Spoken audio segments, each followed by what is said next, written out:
If you can imagine flying into LAX, you know, the pilot will say we're coming into Los Angeles, weather is great.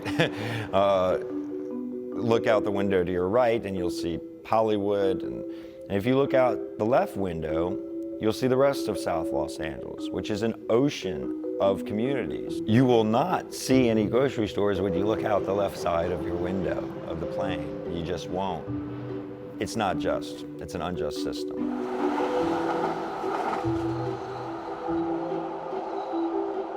Communities get left behind by the free market as far as access to healthy food options. A good example would be the 8th Council District. The average resident who lives in that council district drives 12 miles round trip just to get to a grocery store that has healthy food available to them. So that's a lot of Los Angeles. These are areas where oftentimes the fast food industry will infiltrate.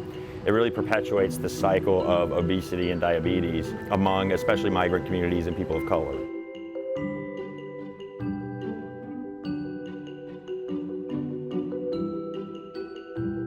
Everybody here has the opportunity to pitch a project. And so I said, okay, well, I have an idea. Let's do something about food deserts, because I live in a food desert. And so let's see if we can do something utilizing technology to help people that have an immediate need to access healthy food. Food Oasis is a map of food resources in the city and county of Los Angeles. So whether it's food pantries, food banks, community gardens, or farmers markets, we list them all here. And so based on the person's location, we can basically show them, okay, well, there's a farmer's market here. Did you know about that? And then they would be able to find a food pantry that they might not have known existed. It is high tech, you know, we are using cutting edge programming and coding and all that stuff. And what's fascinating is that we're really using it to address something that's as low tech as you can get, which is growing food and then distributing it and sharing it with community. Aloha! Welcome to the garden.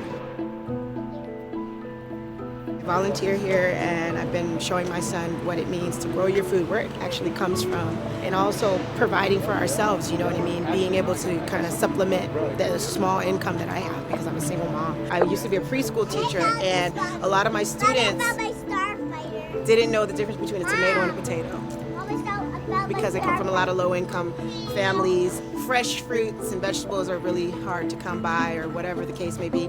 So having this access, this space, emotionally, I mean, it definitely lifts my spirit because this is something that I've been wanting to do. So this one's winnable.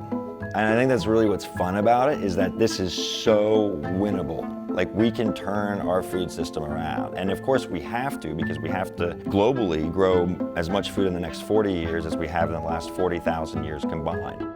At the end of the day, this is about empowerment and empowering communities with new tools. Hopefully, one of the byproducts of that process will be healthier children and fuller stomachs. My liquid grill. Yeah, that's the last scale.